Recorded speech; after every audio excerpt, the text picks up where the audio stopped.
Okay, perfect. We're on. Welcome to OPN. Today we have some great, talented panelists that are going to be joining the call. The call today we're going to talk about is how to of structuring your business from a startup perspective. So we kind of wanted to dive deep into a little bit more around the kind of bare bones of the details when you're starting a company. What's the best way of going about it? And what we did was we went out to a few different people that would fit into this type of panel. One being Ron, who's on the legal side and manages a lot of different startups and the process around that. Caesar, who is in the process of building and launching his own startup. And then Brian, who has spent probably just as much time, if not more, as Ron and team doing M&A and the legal side of things inside the business. And we thought this would be a great way to kind of pull that all together. So I'll give you a quick snapshot of myself, and then we'll jump right into it. So welcome, guys. Thanks for joining the panel. My name is Jeffrey, and I run and own a software company called Harboot Communications. We started a project called OPN, which is Open People Network, and this started about 8 weeks ago. And we kind of thought, well, can we put something together that would be a way to give back to CEOs and executives and startup people out in the world? And we thought this would be a great way to kind of tell and share stories from all the great ninjas that are out there. And we take that information, compile it up, and move it through the networks. And a lot of that stuff that we'll be doing is through social, posting them up on opn.ninja, and as well as kind of moving the content through if we can get it into schools and everywhere else for people to kind of enjoy and learn a little bit about what it's like to be in the startup world or in product world. So a little bit about myself. Started the company, I guess it was about 10 years ago, and it was to fill the problem with outsourcing and how to better manage software development.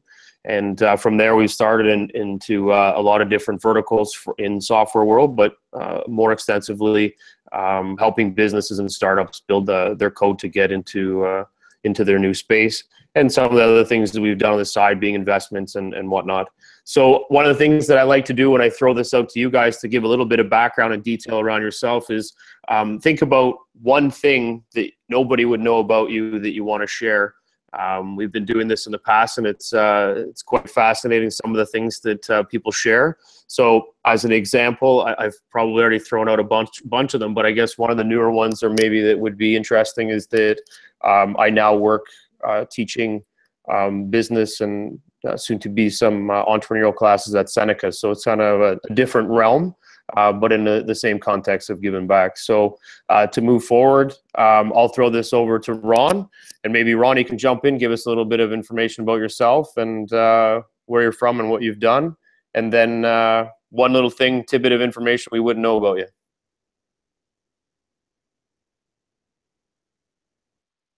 I think you're on mute, so you're going to have to pull off mute, Ron.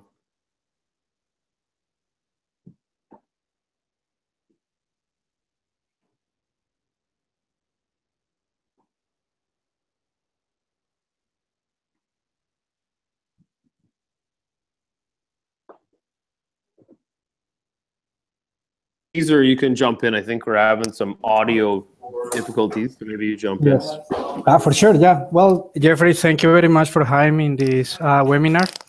So my name is Cesar Zuluaga. I'm the CEO and founder of Lutkia. We are looking to make a change in the payday loan industry, micro lending. After doing 13 years of IT, especially as a project manager, I decided that I was ready to move on and follow my dream of starting a company. I've been an entrepreneur at heart all my life. This was the opportunity to actually take the faith of all the energy that it takes to actually go for it. And that's the one first thing that I tell everyone is you really need to love what you're doing. You really need to want to actually be an entrepreneur, because it's a very difficult role. It is not easy. That's what I'm doing right now. Is I'm pretty much putting all my energy into inventing this company, and we'll talk a little bit more about that later.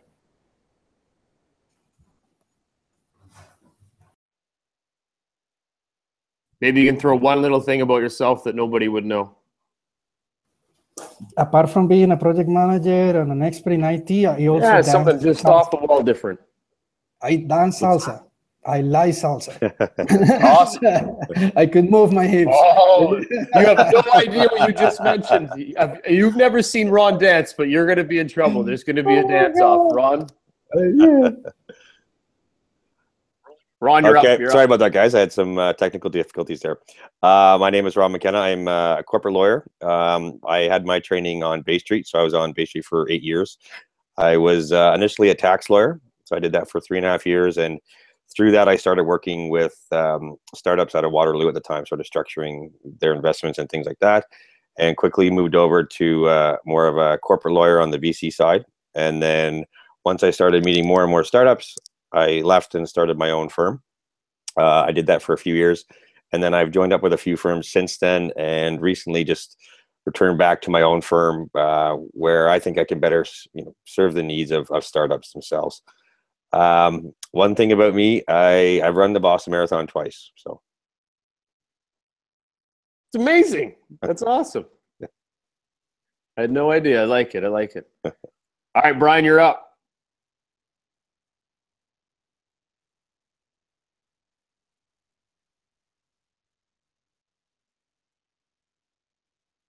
I think you're on mute, so you might have to.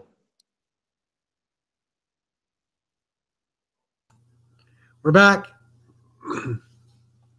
Perfect. Can you guys hear me? Yep. All right. So I'm Brian Hewlett, Director of Corporate and Business Development for Hardboot. So I work hand in hand with Jeffrey. I've known him for about 15 years, in and out of many different ventures. I myself have a technology venture startup kind of background. And most notably, I suppose, being a founder of iTravel 2000. Little known fact, I've drank beer out of shoes on women at Bavarian Oktoberfest when there was a West Germany. That's awesome. Laura's going to freak out, but that's little known fact. That's awesome. That was only a few years ago, right? Well, the wall came down in '88, buddy, so it's a long time ago. Come on. That was only a couple years ago. We don't need to give in. We don't need to let everybody know the time. I like it. All right, so all pretty cool and fascinating. So I think we'll jump right into it. So I think some of the things that audience-wise and everywhere else around the world is, I find that there's a lot of businesses that we work with and that, just in talk and everything else, that there's this kind of formula, if you want to call it, but nobody seems to know what the mystery formula is. And that's really understanding, how do I go about putting together a business, and what are the steps that I need to go through as a startup? Because there's a lot of implications that come into it. If one, it's, you're getting into this stage of MVP, do I just roll something out small? Should I have a board of advisors? Should I go and do I need to have this big contract around how my company should be structured? So there's all of these different types of questions on what, when, where, and how. And is this something that I should be thinking about at the beginning of my startup? Should I bring it into, once I have a product and it's launched, should I then start putting contracts together about how I do all this? So maybe the first question we'll ask is, and to the legal side first, and ask Ron is, what's the process when somebody comes to you and says, I have this startup idea and I've started to move it forward. What's the next steps? What should I be looking at and doing as a business? Yep, no problem. So it really depends on sort of where they are in the whole startup process. So normally I'll have the clients come in, we'll sit down, I'll start basically just asking basic questions. Have they incorporated? What's their idea? Do they have proof of concept? Things like that, to get a sense of where they're at from a business perspective. And then we just go through types of things that they should be thinking about, whether they do incorporation, or depending on the industry, you'll see, a lot of the real estate startups that I work with, we do limited partnerships versus a corporation. So how we're going to structure it from a tax perspective, and that really will be based on sort of what incentives you want to give your investors. But for the most part, most of the tech companies that I deal with are straight incorporation. And then, so from there, we talk about things like, well, have you, do you have a product? What are you doing right now with respect to that? Who's part of your team? And then the big thing that we sort of walk through is, who are your shareholders, or Well, I like to joke around. Who do you think your shareholders are? Because that's one big thing where I know as part of being a part of this community for a long time, that once you get going, certain shares or promises to people, things like that, and some of your buddies and all that, and it's sort of trying to reining that in and seeing where you think that is from that perspective, and who's been promised what, and things like that. So that's a big thing. And whether you need a shareholder agreement, your investor documents, all of those things will sort of run through. But it really depends on where they are in the stage of developing their product or service. So. And if you're looking at a business from that perspective, let's just for our discussion purposes, let's say that it's a fresh startup. They haven't incorporated their idea. They're starting to put the paperwork together. There's 2 or 3 of them working on this project. It's a software-based solution.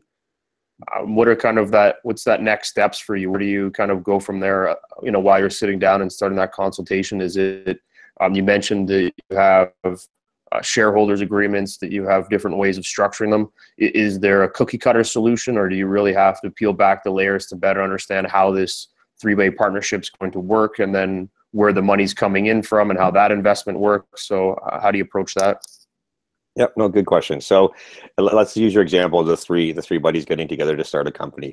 At that stage, likely we're going to go with an incorporation. So if it's just the 3 founders coming in, I recommend there is you can use a cookie cutter, if you will, shareholder agreement at that stage, really just to get things going. And the reason I say that, again, as you guys know as well as I do, cash is king at the beginning, right? So I set out for the founders, the cost of incorporation, the cost of doing a shareholders agreement, the cost of doing a stock option plan down the road, and all of those things, just to set out for them to say, hey, like contractor agreements, things like that, where your money is better spent at the beginning. So you guys have got the idea, you haven't really started on it yet.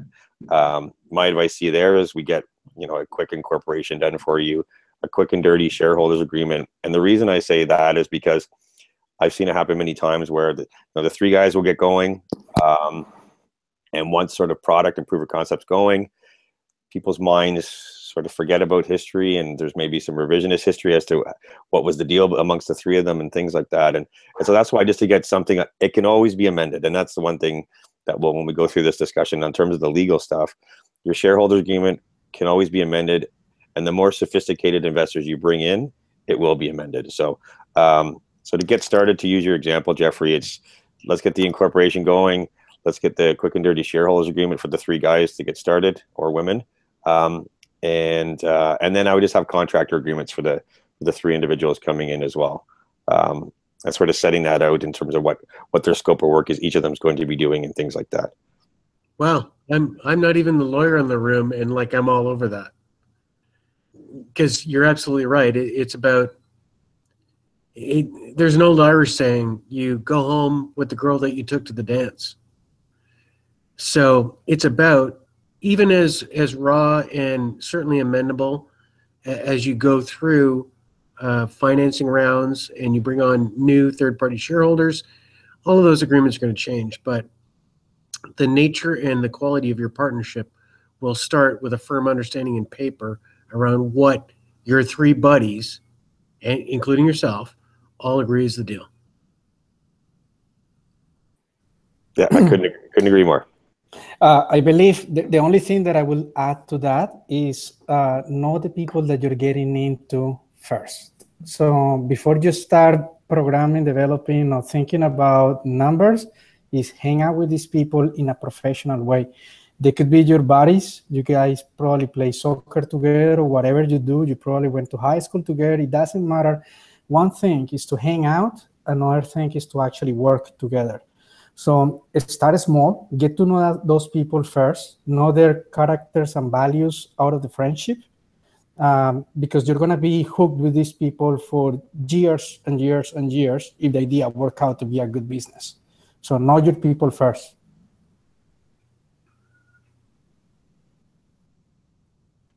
There's certainly a lot of value in that, and I think over time, a lot of the from angel investors to other people investing in the business, one of the things that they always talk about and say is they want to invest in the people in the business.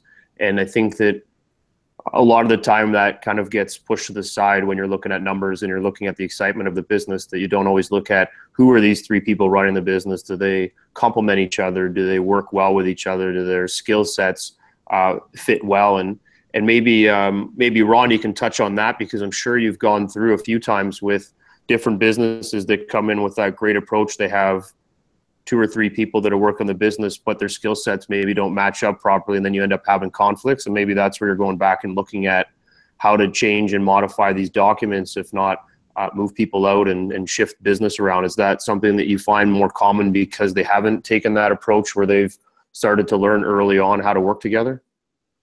Yeah, I mean, it's a great point brought up by Cesar. I mean, I've seen the full spectrum. So I've seen those individuals that come in and you know, they've either met themselves through a different network, professional network, things like that. Obviously, they have.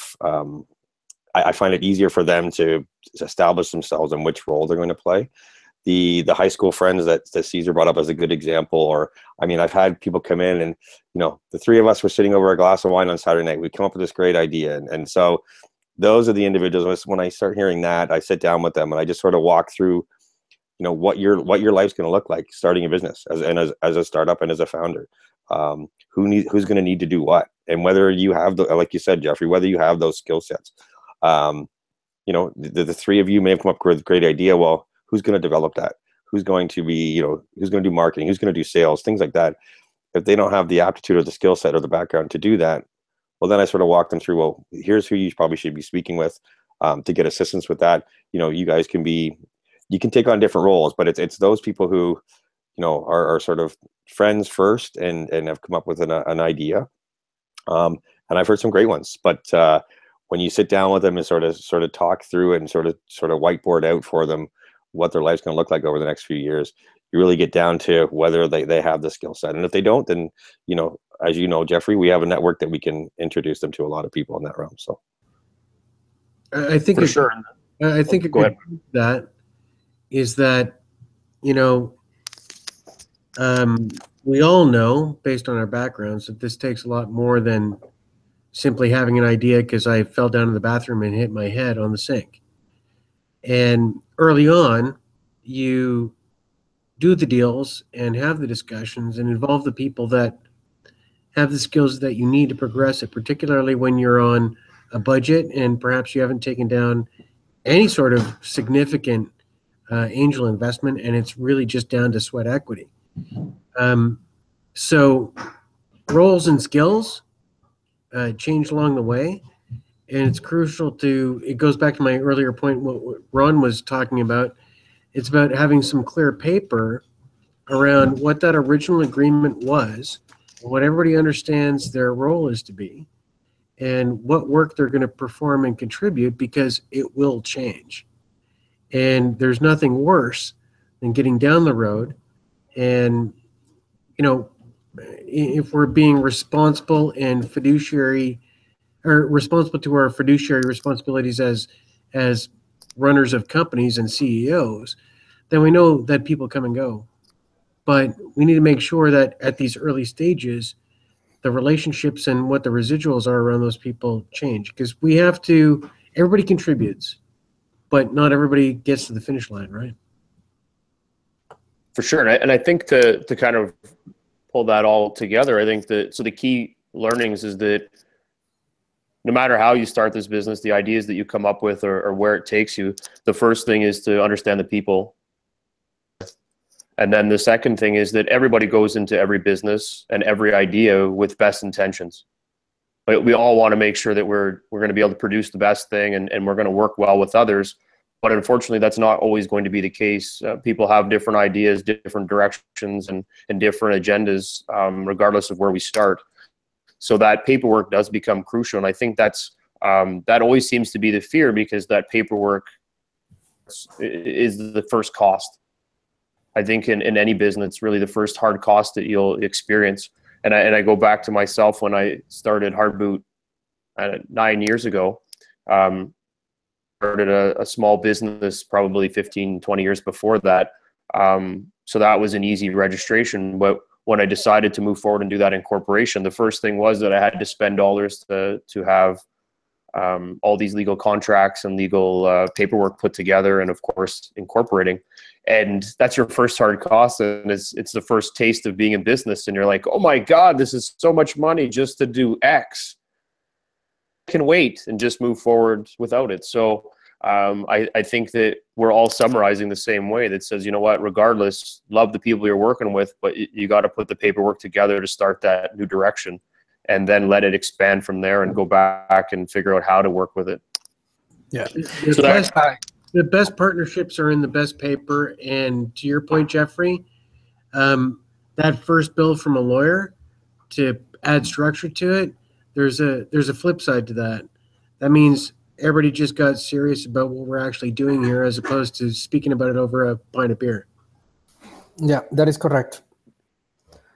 The only thing that I would add to that is, if you really love your friends and you want to have them as friends for the rest of your life, have the paperwork in place, because problems are going to happen.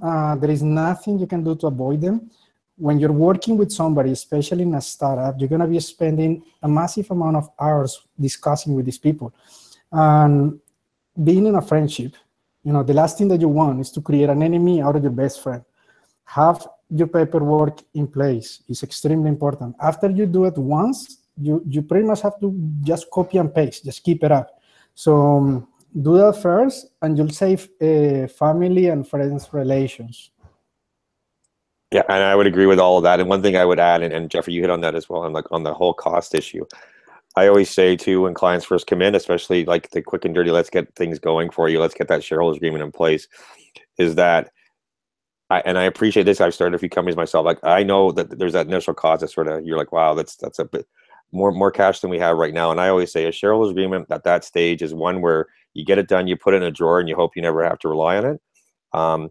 Because the flip side of it is, if you don't have that, I can tell you it's a lot more costly for the three to fight in litigation than it is to pay that, fixed fee at the beginning to get that shareholders agreement going. So for sure, that totally makes sense. So I guess as you transition through setting up this paperwork, and we talked about a couple of different things, that now if we keep to the scenario of the three people starting this company, and where we want to be able to share this information, and by all means share some stories of reasons why this actually works this way. But one of the things that you looked at is you created a shell, you created this incorporated. You look at some tax perspectives on what that can do, and maybe tax comes a bit after. I'm not sure it always has to coincide with that first initial startup when it's pre-money, pre-build, pre-anything. So we've put together this structure, and Ron, maybe you can dive into what that structure would look like. But from somebody that's starting something new, it's daunting, it's scary. Here's the 3 documents that you need to make sure you have. Here's how you would kind of structure those documents. And then I want to kind of throw out, to start your corporation or start your idea, of another side view of, well, here's another option that you can look at. And I just wanted to get everybody's perspective of, so maybe you can kind of share what, to kick something off, you need these documents that's going to get you going, put them in the drawer, and then move forward. What do you recommend, Ron, as those being those, key pieces that are going to help you stay afloat and move forward? Yeah. So initially, if we're going back to the 3 individual scenario there, you have your articles of incorporation. Like I said, you have the quick and dirty shareholders agreement. You'd have the 3 contractor agreements, just setting out each of their roles. At that stage, you're going to need to get money into the company as well. So how you do that is depending on how much cash you put in. You can either, the 3 of you can put that in by way of a secured loan against the company, or you can just put in that as capital. There's some implications for that on both sides, but initially guys are putting cash in for that. So that's sort of where you are at that stage. Where you get the more documents and the more sort of the regulatory issues is when things are humming along, your product's going great, you're really getting traction, and now, what? We need cash to scale. So where are we going for that? Well, we're going to go out and we're going to look for, friends and family, other investors. At that stage, there's a little more documentation that comes into place. everyone mentioned before, Brian mentioned this as well, your shareholder agreement is going to get amended. We're going to have a whole set of, sorry for that phone in the background. We're going to get investors, a whole investor package prepared for these investors. And so at that stage, you know, if we're looking at, it depends on the various stages as well, the sophistication of the investors coming in, what those will look like. But to answer your question in terms of getting started, it would really be those 3 documents. So the articles of incorporation, your shareholders agreement, and the contract agreements. And then I guess I would add one more final point. I know we're not going to delve too much into the tax implications, but thought should be given, and I walk the founders through this, whether or not they should each have their own holding company, because there are some tax benefits of each having their, so to hold your shares in the operating company by way of a holding company, because there's some tax benefits to doing that. But that's another thing that we would, again, it's an added layer of cost. So I'd walk through the pros and cons of that, and then you can do each founder does a cost benefit and whether that works for them. And I think you would agree, Ron, that it goes beyond simply a tax side when it comes to individual holding company as a shareholder within a corporate structure. I mean, it's really, this is something I say to people a lot, and you've seen a lot. It's about separation of liability versus asset, right? Correct. There is creditor proofing as well. Mm-hmm. So, you know, in my life, which is, I won't suggest how long it's been, but it's getting longer than I want it to be. I've seen a lot of things that go on around the liability around asset, obviously. And it's about separation of, because I think a lot of new people to the fore in starting up a company don't really fully appreciate what director liability is and what fiduciary responsibility is, whether they have a shareholding or not. At some point or another, for a company to grow, they will take on shareholders, and I think this is something that is maybe secondary to the excitement around the business and the opportunity around its business model. And, you know, to be responsible under the law and to separate your assets and protect them, there are structures around that that are pretty standard and simple and consistent with what you've said that everybody should know versus being a director versus shareholder. So, you know, if it's your wife, great. If it's your sister, great. If it's your mother, whatever. And there can be break glass in case of war kind of letters, but shareholding and director obligation and responsibility should be separated to whatever extent it can be, I think. The only document that I would add is the NDA. Not in every case is mandatory because a lot of angel investors won't sign it anyways. However, there is a lot of fishing around for your idea. So there are people out there looking for good ideas so they could sell them out, so they could just incorporate it into their own ideas. So protected by having an NDA, especially around developers, people who have the skills to take your idea. Have it in place. Have a good NDA in place. Have a good lawyer. I suggest to have a buddy lawyer. That's the best way of getting around all this, because on that way you know that person is going to be watching over your interests. If you can't develop a relationship with that person, you should trust your lawyer and you should be close to him. If you do not trust him, then you have to move on. It's important.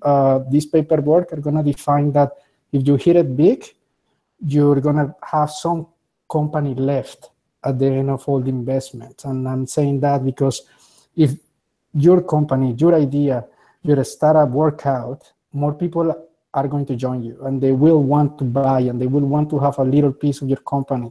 And if you don't have those foundations from the beginning, you're not going to have company left. So you may have the next Google or the next Facebook on your hands, but you lose it all. So have your paperwork in place from the earliest stage. I think that's an important point because as Jeffrey will attest to, and I can tell you, and everybody that ever does any of this stuff, we don't wake up every morning saying, who's going to screw over and how am I going to screw up my job? So, you know, there are foundational people that are important to all of us through our journey.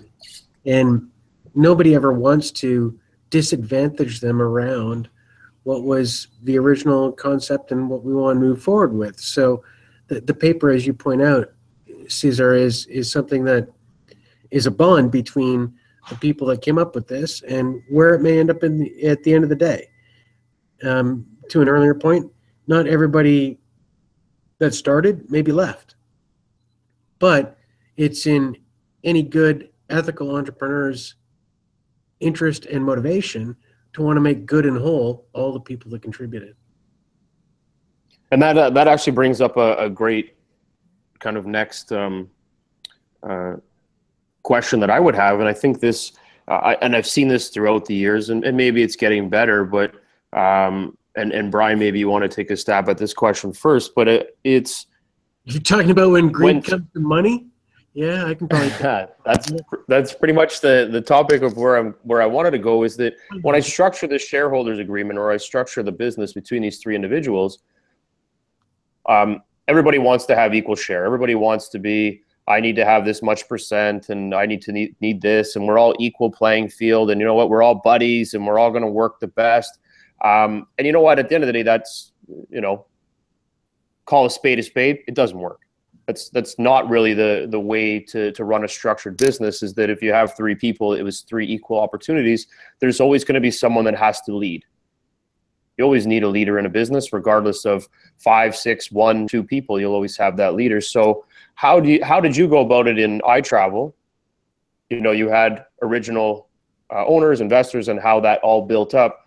How did they decide, and where was the decision made? And you don't have to use iTravel as being the key to this, but just in your experience, where is that initial setup that says, here's the best way to structure this? You know, this person is going to be the leader, they should take X, and so forth after. And is there also a mindset that tells you that, well, I need to own at least 51% of the company to start? Okay. Or I need to own a certain percentage. So there was a shitload of questions in that long sentence, but just two questions. Sorry, two questions. I'll start with the first bit. The first bit is, in my experience, and this is pre-iTravel, so the company that I founded and built that became the merger to Jonathan and Jeffrey at Travel Destinations Group that eventually became iTravel. So I had a tech company, did work for them and across the travel industry. They had a small 6-person, 8-person call center doing discount leisure travel. It was Jonathan and Jeff and, you know, maybe 8 or 10 people, including admin people. So we brought that together. But before I start on that story, because that is much more complex because of where it wound up, even when I started that travel company, or the technology company rather, I had paper. I had the incorporation, I had the shareholders agreement, and to Ron's point, I had the proper director resolutions and shareholder resolutions, so that when I was approaching friends and family, because I started that company on $44,000 that were drawn from about 12 people that I knew, either parents or friends of parents and things like that. I was able to issue paper to them immediately. So I got the paperwork to a point where I could do that. So we built that company for a few years, and what grew out of a commercial relationship with Jonathan and Jeff grew into really a merger. Now, that's where the story gets much more complex, but still goes back to my earlier statement around good paper and doing your good service to the people that got you there. That merger, in this particular case, didn't drag along the shareholders of Active Technologies, which was the company that I brought forward to the merger. But they were shareholders and friends and family that I always re-protected in terms of their rights and their value around that original investment. So although that merger was between Brian Hewlett, CEO of Active Technologies, with Travel Destinations Group, soon to be Virgin Holidays, soon to be iTravel 2000, that was the deal. So I always went forward, although in some cases, and Ron, I could have used you in the day, but I protected it personally because of what I believe. And all of those investors were not only whole on their original investment, but the ROI on that was about 10x. So I'm proud of that. And that's how I treat people that I go into business with. Get into the iTravel 2000 realm of things, and this gets back to solid paper. It's about making sure the paper says you are going home with the girl that you took to the dance. The Irish proverb. And I'm telling you, it's however expensive it sounds for people that are listening in, or for however onerous or time consuming while I'm trying to do a million other things as an entrepreneur trying to push this business forward, lay the foundations. Because when the money shows up, the greed shows up. And when the greed shows up, the animosity shows up. And the tension. And that's really where it starts to build, right? People start to see that there's something on the table and everybody wants to make a grab for it versus Right. How do we politically do this and make it a little bit more amicable and drive it forward so we can grow it bigger, right? Exactly. And I don't want to pull out names or specific incidences, but I'll give you, and then I'll shut up. So when we merged Active Technologies and what was to become the travel agency and iTravel 2000, the gross sales were about, I don't know, $980, $1.2 million. And that was in 1998. By 2006, and by no means a short span of time, obviously 8 years, and lots of stories in between, probably for a different OPN conversation. But nonetheless, grew $1.2 million into north of $250 million in sales. So significant money on the line. We sold it to a public company in the UK for a considerable amount of money. Still a retail record for travel today. And that's when the teeth come out. And that's when the paper is important. And I'm sure Ron has seen this too. This is when partners that you've struggled with and everybody has worked 18 hours or 21 hours a day for 8 years or 10 years come out and they start cutting side deals. So all of a sudden, we're not treated as equitable anymore as partners, whether it's based in the shares we hold or the compensation we're paid. Everybody starts cutting their own deals, and they're going straight to the horse's mouth. So these are the things that need to be considered. I know that's very long and far-reaching in terms of the audience that we may be orienting this conversation to right now, but this is my point around how solid paper and firm understanding at early days means a lot when you get down the road. Nobody ever embarks on this sort of endeavor without thinking they're going to be a huge success. So you need to plan for the things that are incumbent and constituent to being a huge success, which also includes conflict. And that doesn't mean you have to do it right away, right?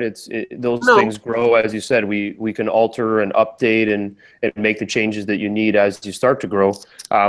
So I guess this kind of reverts back, and I'll throw this at you, Ron. Is there, as the person that's driving this forward, is there a certain requirement that I want to have when I'm building this company that says I need to make sure that, I've heard this in the past, I need to make sure that no matter how many rounds they're going through, I need to make sure I maintain full control of the business at 51% or whatever that might be. Is that a fallacy? Is that something that's real? Is that something you need to look for when you're working with a company that says, in order to grow this and make sure that you're able to move the way you need to, is there a percentage of ownership? Is there a percentage of shares, or is it just title, or that doesn't even matter anymore? Just grow the business. There's always going to be an exit and just live with it.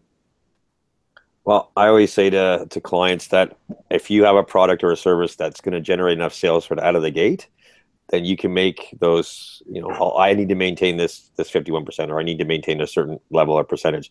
The reality is most companies that I deal with, obviously they're going to need to scale to get to those sales, right? So they're going to need the injection of funds. And so where that comes with is investors.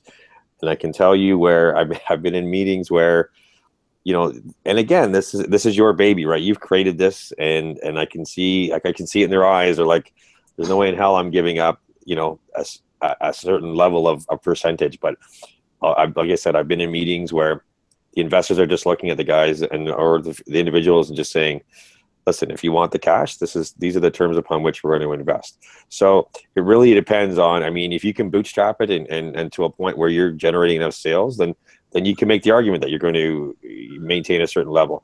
The reality is, if you're going to need outside money, your percentage of the company will go down, and that's negotiable with the investors coming in. Particularly on a pre-revenue venture. Correct. Exactly. And that's the point. I mean, there's a lot of different ways to dice and slice it, and I mean, nobody wants to go out of the gate and give up control over a company, but depending on your position, you got to weigh the pros and cons around it. Ideally, as Ron well knows, and so do you, Jeffrey, and so do you, Cesar, is that the objective here is to raise the money I need to build the value for the next tranche of the money I need that fuels a continuous growth curve, right? To the point of whatever my defined exit is. Right? So it's Exactly. and I've said this only because I know everybody on the panel right now. Although we haven't spoken recently, Ron, but I say continually, and Jeffrey can defend me on this, take only what you need because you will spend what they give you. Yeah. 100%.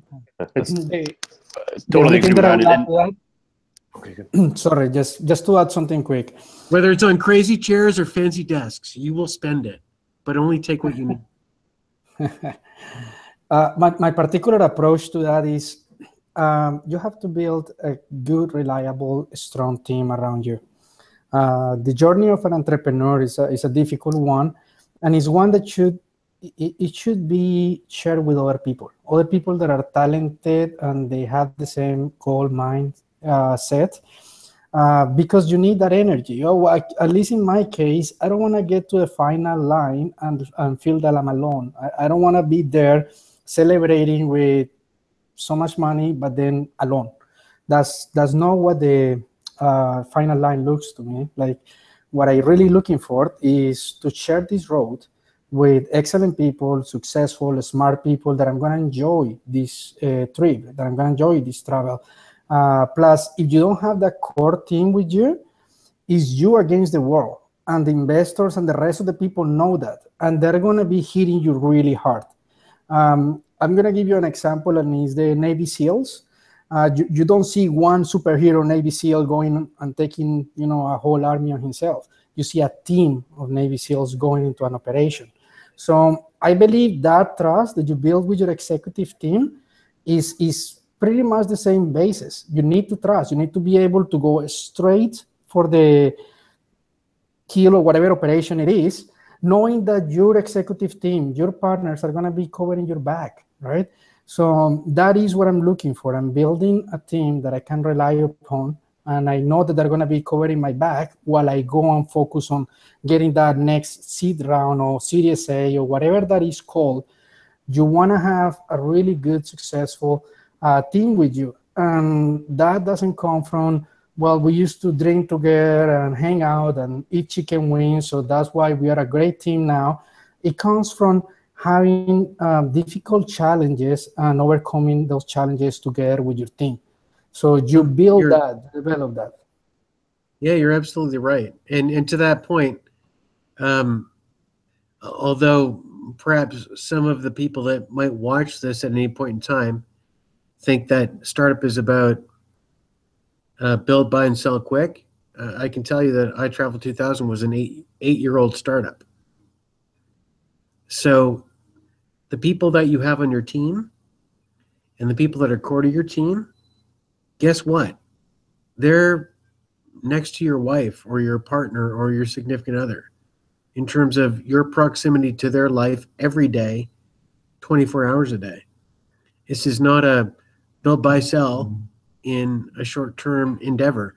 None of these are, only in the most remote sense are anything ever picked up and exited quickly in this space. You've got a great idea. It needs development. It needs exploitation in the marketplace. And if you think this is less than a 3-year endeavor, perhaps a 5-year endeavor. In the case of iTravel, that happened over the course of 8 years. That's what it takes. This isn't, it's not day trading. You need to be married to and committed to the people that are with you and the partners you have.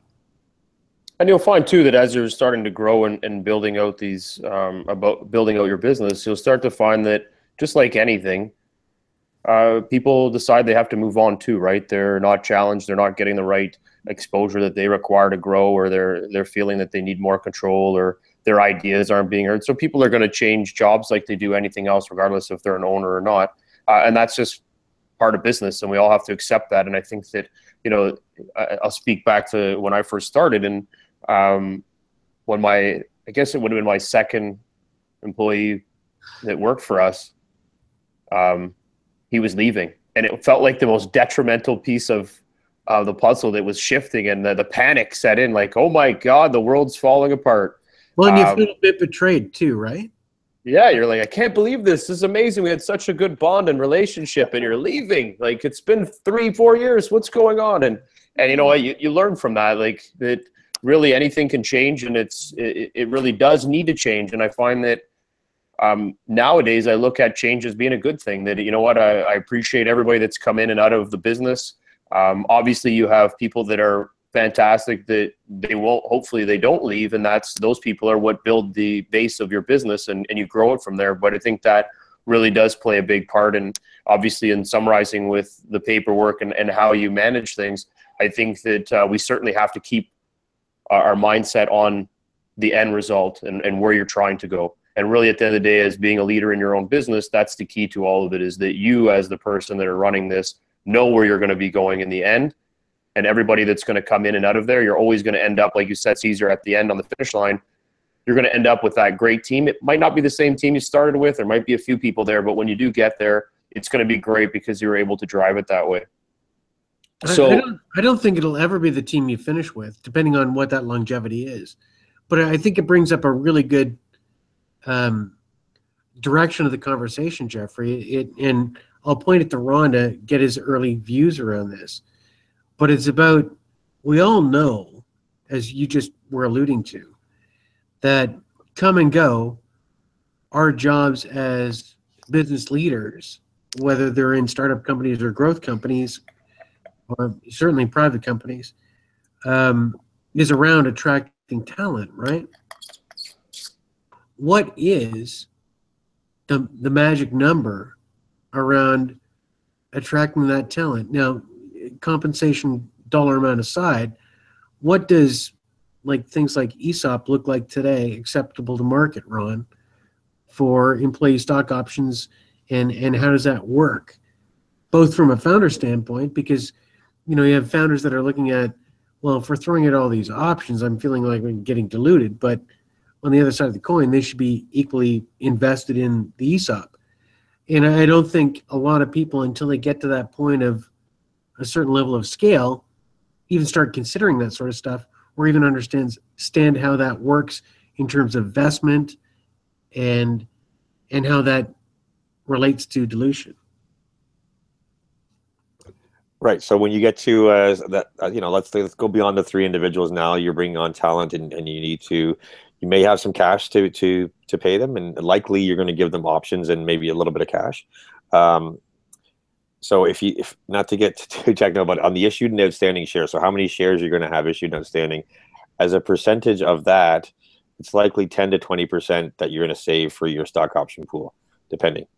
So from that, you're going to gauge on terms of the value that the person is coming in, whether they're going to come in at more of a CEO role, a developer role, how you value that to the company. I mean, to be quite honest, there's no hard and fast rule. I get that. There's no hard and fast rule vis-a-vis so what percentage do I get? I'm a developer. What percentage do I get? Well, it really depends on what's the product and how much you're contributing to that. And you'll see. I mean, I've sat in boardrooms where I've seen the same person doing kind of the similar job, and they've negotiated a higher percentage of their options. So, and what are those options? Well, you're basically getting an option or a right to acquire shares at a future value. at a future round, set for a specific exercise price or the price that you'll have to pay to acquire those shares. And how do entrepreneurs set that price? So I'm sorry to interrupt, but because I think this is a great conversation. So I just want to like break it down. So say, for example, post money, you've got an organization that through Angel can arguably defend $1 million EV. Now we're talking about going to a seed round, and we'll raise $2 million and at X price. So I'm really talking about the forward pricing of the options that we're talking about at a pool. I agree with you that the normal market accepted range is 20 would be generous, 10 is the basement, in terms of what ESOP looks like, right? Yep. And so how do you price that out, and what are the typical investment periods? So if I'm still on the street raising dough, and for argument's sake, I'm raising it at 25 cents a share, what does that look like for a price premium for the talent I'm trying to attract on an option basis, and what does investment look like? Yeah, so I mean, to speak to the investments usually, you'll have it depending on the whole purpose of the investment. So for those that are listening is to make sure that the people are, tied to the business and still have an incentive to be there. So usually you'll see anywhere from like a quarterly investment, or you can break it up any way you want, a monthly monthly investing period, but usually around 3 to 5 years, depending on the talent that you're bringing in. But Yeah. the whole goal of there is to make sure that they're still around and they're still, skin in the game with vis-a-vis like bringing. Well, they're not signing up and then walking away with the whole basket, right? You got it. That's the point.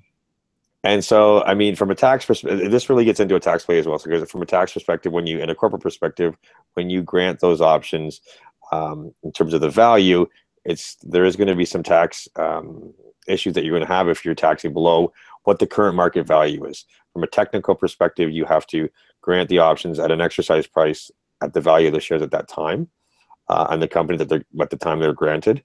So it really depends.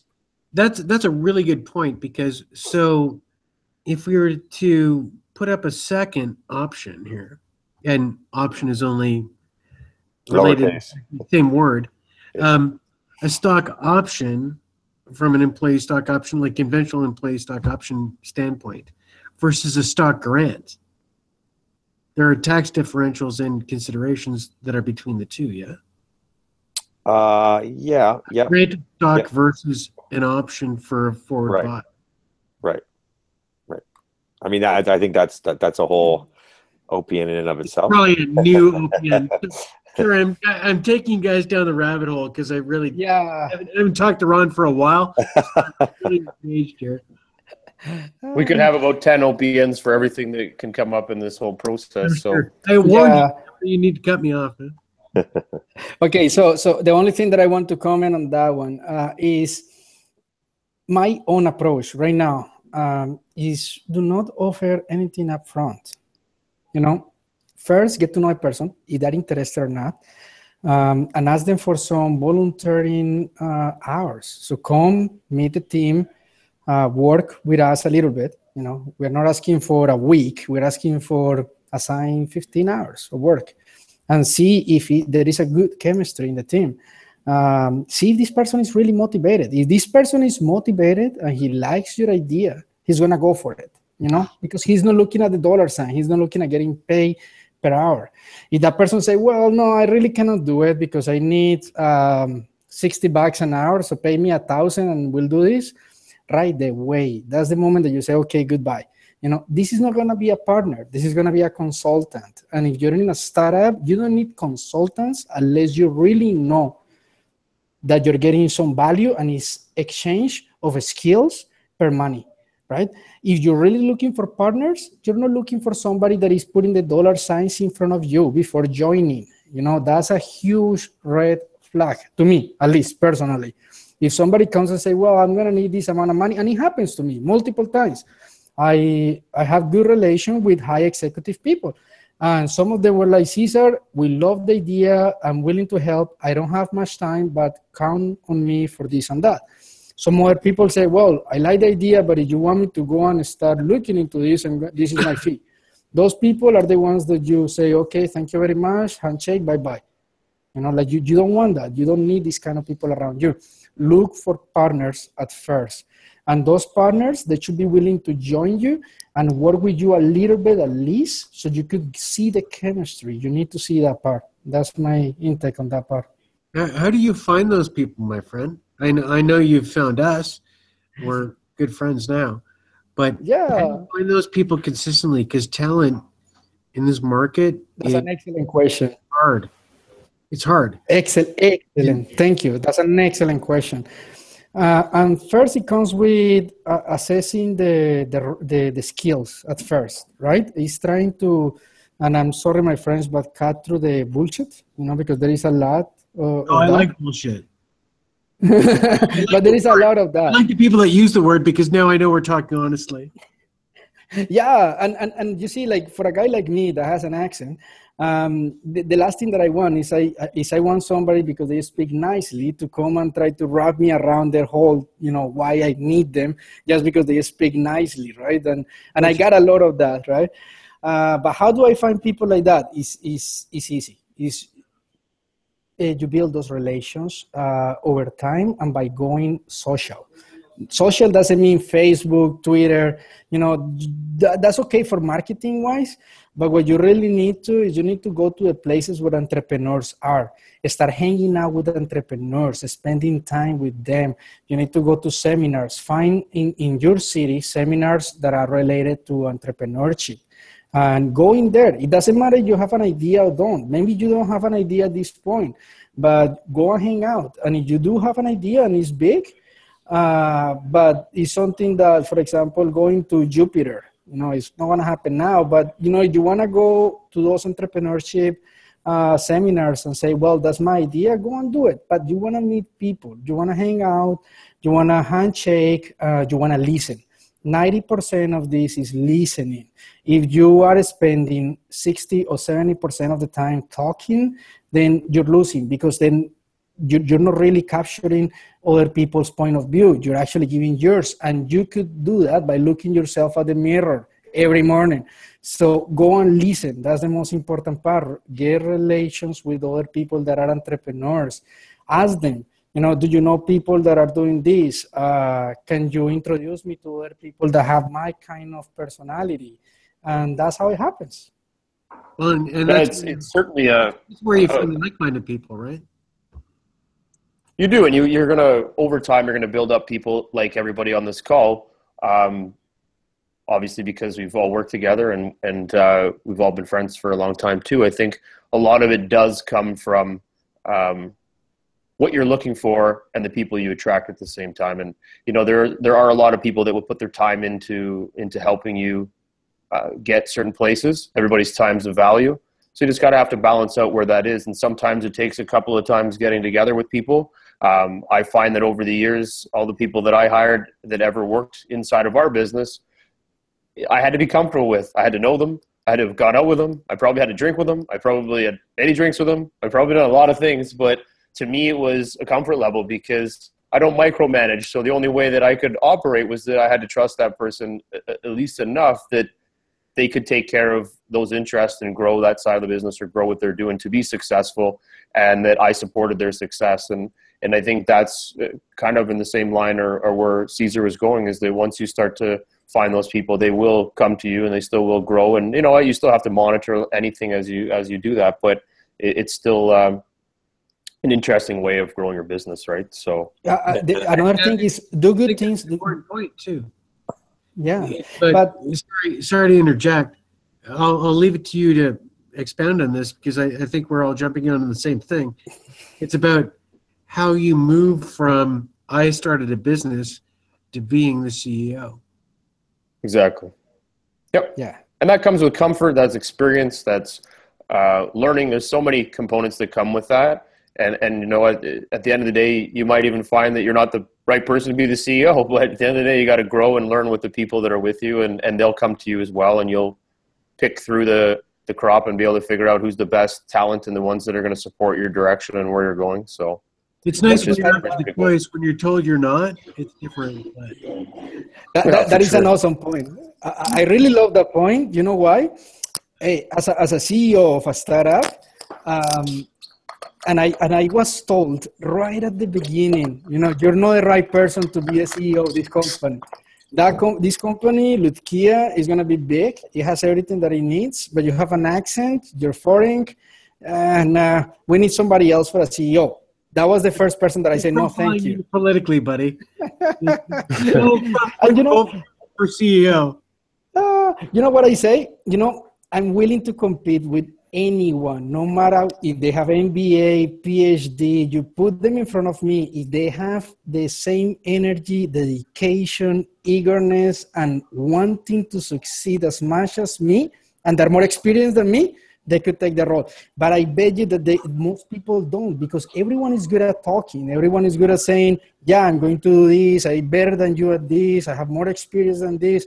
But put the challenges in front of them. Ask them to put the dedication, and they will back down. 80% of them will not go for it because people are not willing to spend the effort and time that it requires to achieve goals. I hear exactly what you're saying. And to put it into context, at least in terms of my own experience, everybody that's willing to take these sorts of risks and make these sorts of sacrifices is an admirable and competent CEO. Anybody that is willing to listen to anybody that can believe the vision and has a talent to contribute and decide on who those people are is an admirable CEO and a welcomed and valued CEO. As we move up the change in the life of an organization, there are times when the organization and its scale changes too. And there will be times when we're not talking about one organization like Lutkia, we're talking about many other organizations. And there are times when the CEO that got you to A is not the right CEO that's going to get you to B, or the right CEO that gets you to C. So my final point in this, unless somebody wants to quiz me on it, or bring up other things like, hey, how are the Jays doing? My final point is that there is the right person for the right job at the right time. 100%. Totally agree. Yep. Vision and drive is all of it. Yes, 100%. The right people for the right jobs. But don't forget Jobs. Steve Jobs, don't forget. Because it will change. It will change, my friend. There will be a time, and I know this in my heart, there will be a time where you're no longer the CEO of Lutkia. I know it's sad to think, but maybe it's going to happen one day. We never know. A very successful and proud run as a CEO of a startup. Yeah, I wanna bring this company to become a unicorn. You see, but at the same time, I cannot be selfish to think that at one point I have to pass that to somebody to actually make it happen. But before that, I will never forget the Steve Jobs, because Apple and the executive directors and board of directors thought that it was a good idea to get Steve Jobs out of Apple, because he wasn't mature enough to be the CEO of the company. And well, history has told us what happened, right? At that point, they made a mistake by choosing the CEO of Pepsi, right? And it all went down. So I know that titles and experience is very important. Connections are extremely important. But at the end, is what you have on your heart. You see, that soul, that eagerness to achieve is something that transcends the skills, that transcends the people that you know. And because you could meet people, you could get skills, you could learn different things that you didn't know. But you can never develop that passion for actually making this happen. The moment that you take a product, like Steve Jobs used to say, and you push it on one side and something else come on the other side and you could sell that, in my case is fixing that payday loan loophole, that moment you feel like, oh God, I came here for a reason. You know, I was put in this planet for a reason, and this is it. So if somebody that is more experienced than me can come and actually take and have that eagerness and at the same time bring the experience, I'll be willing to step down as the vice president for sure. I want to see that. But first, they have to take me down in a good way, in a competitive way. They have to show more passion and dedication than me. And I believe every startup should focus on that, is let the people who are right for the job do their job. I think you're absolutely right, and gets back to not simply your business, but every startup business. And understand the fact that I really appreciate the fact that you understand that, you know, there will come a day when you may or may not be the right person to be leading the company. Yeah, no, it is. And who takes it forward. So just to throw in, I'm gonna intercept in here just because of timing. Yes. But I was taught one thing. Started here. I thought you was going to run this as long as it went well. Geez. We go 10 hours, I think, on this topic. But I think one of the things that I'll toss out there is that in the learning of being an entrepreneur for 9 years, I guess now, is that one of the things that was mentioned to me was that, and I'll kind of put it into a different scenario, is that you have people that will start a business, or you have people that can build a house. But then you're going to move from a house to a corporate building. And a house cannot always build a corporate office, you know, that 40-story building. So you have to figure out what you're good at and where you fit in. And as you're growing, all these different types of things are going to change. So you have to decide where your capabilities are and where you are supporting versus growing and versus building. So there's going to happen throughout your time in the CEO level. And just like Steve Jobs, where he exited and then came back, he went out and got more experience so that he could jump into that next role and start building those complexes versus just building a small house. So at the end of the day, you're going to get experience where it's needed, and you're going to grow as you need it as well. So just to kind of wrap things up, guys, and I know that we're even getting deeper, we could go into, and I really wanted to touch base more into even getting more into the documentation and what you do on the next steps from the shareholders and options and things like that. But just due to the time constraints, we'll probably have to have a follow-up, which will be really cool. But I have to ask one question, and I think to summarize everything, I think we put a good dent into how a startup should work and where you should go from, you know, making sure you're putting the paperwork together and don't be afraid to talk to a lawyer. And, you know, that first cost, it's going to be a biter, but it's going to be the best thing you ever did. And then find the right people that support you. And that goes from the people in your business to the family, everybody around you. They got to be positive and supporting what your direction is and helping you out. And I would throw in there one other thing is find someone that is borderline, maybe doesn't believe in you, because you need somebody that grinds against you so that you can learn. Because a lot of the time, if you have too much support, you stop to forget where the things are that are going to be issues that are going to come up later. Because you always think the grass is greener on the other side, you're pushing hard, and then you forgot about all the other elements. You're going to find them out the hard way. But if you do have somebody that's coaching you through that with some senior level executive information, whatever you want to call it, they'll be able to give you some pre-insights so that you can plan for these things coming up in the future versus getting hit when you're not looking for it. That's a real good point. You need a critic. Yes. Yeah, you need it. It's necessary. You need someone to ground you. This guy in Big Flowers. I have a few of those. You need a critic to say, they are good. I'll be a critic. Anybody needs a critic, I'll critic. I'm a solutionist, but I will critic the shit out of your stuff just because I want you to be awesome. So, but aside from that, the last question I'm going to ask, and last time we went into who's going to win the U.S., all this stuff, presidential, jabber, whatever. Now it's even more complicated that this guy with 7 electoral votes, he can become the new president of the United States. And I'm hoping that this happens because that'll be a fantastic story. But outside that, we'll avoid that political side of things. You're a liberal. Ron, who's going to win the World Series? Since Boston's no longer in, which was a crying shame. I cried myself to sleep laughing. I know you did. They sucked. I'm going to have to bow out of the vote because I know little outside of bullshitting you all on my knowledge around it. So, all right, fair enough. I'll take the Jays in 6 games. Nice. That's what I like to hear, Ronnie. No, that's what he wanted to hear, Ronnie. Caesar, what are you calling? Well, is the Real Madrid playing? No, of course the Jays. Like, we are, Canadians, so of course, yeah, the Jays. Like, I actually gonna take them on the 7th game, so I think that's where they're gonna make it, and it's gonna be huge. I like it. Brian, do you want to put a wager in just for fun? You know what? Only because I live in the vicinity of Toronto, I would say the Jays. But I can't give you the spread of the games. Well, tonight's going to be a big game. I'm going to call it. Why would I say otherwise, right? True. Unless I wanted people like with torches in front of my house right now.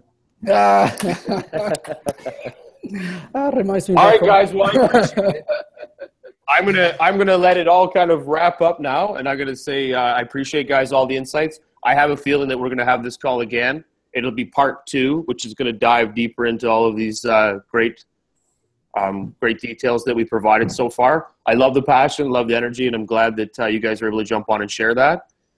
And you know what? There'll be a summarizing details coming out shortly in the next little bit, next week. I want to put myself on a timeline, so we'll say in the next 72 hours. Yeah, we just cut it off right now and direct people to like they do on Real Time with Bob Mayer, and just take it offline, man. I could have this conversation for the next 2 hours. Exactly. So check out opn.ninja. There'll be lots of cool updates coming. Thanks again, guys. Have a fantastic night, and we'll be chatting soon again. Thanks for your time, guys. Take care. Glad you're well. Thanks, guys. Thanks, guys. Cheers.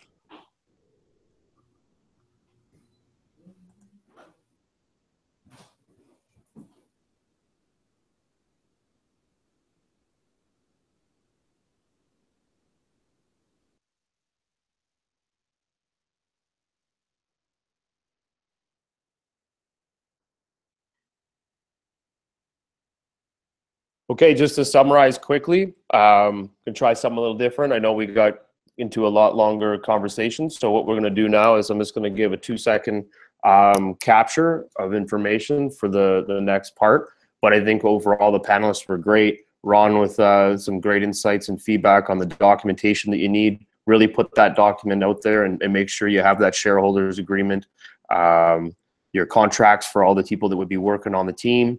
And then if you're going to incorporate, make sure that that's all set up. So you have those 3 things to start off. And then as Caesar said, you got to really jump into making sure that you put together that NDA when you are speaking to everybody else, just to control and conform everything that's going on inside your business. And I think the other big change and thing that I think everybody really alluded to was you got to make sure that you find the right people. I think the key is that you got a couple of great partners, you've worked with them, you've been out with them, you understand their quirks, you figure out what they're good at, and then you bring them into the business, because I think at the end of the day, you got to lean on people. And you know what, if you're not a marketer, you need to have a great person that knows how marketing and design works. If you're not a techie, then you need someone that knows how to build tech. And I think there's a lot of businesses out there nowadays that try to structure themselves around this, and I think that's the key to really kicking things off quickly. Over time, as you start to build the business up, that shareholders agreement is going to start to morph and change. And you can start looking at different sides of how to change your business and grow it by putting options out there for employees. So figuring out how to pay them and what kind of options you're going to give them. The other side of it is you're going to have a management team, and you got to start to figure out how to build them in. And that's going to come with options and being able to structure those contracts. They're going to meet the needs of those, of your new team. And then at the end of it all, putting together a great board that's going to help support and grow your business.